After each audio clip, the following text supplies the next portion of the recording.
find a lot of inspiration in different things, but somebody I really found a lot of inspiration from a few years ago was Professor Randy Pausch.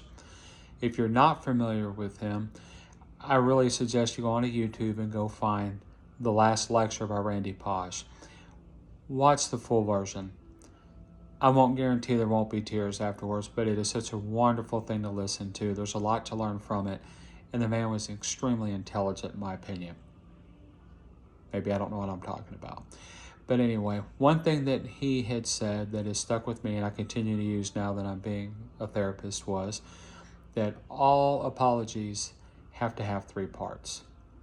The first part is what I did was wrong. This is where you accept what you did. You're making it clear that you understand that it wasn't the right thing to do. Part two is I feel badly that I hurt you. This is where you acknowledge that you have placed this pain on somebody else, that this did in fact hurt them, and you acknowledge the fact that you did this. It's part of owning it. And the third part is, how can I make this better?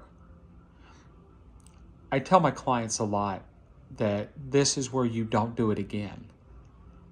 And I want to preface all that by saying, when you apologize and you don't fulfill these three parts, you're not apologizing, you're lying. Randy Pausch was an outstanding individual in my opinion.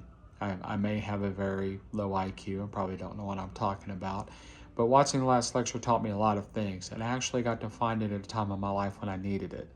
If anybody needs to find any type of motivation for the changes they've got to make in their life, go watch the last lecture. There's something in there of value. Have a great weekend.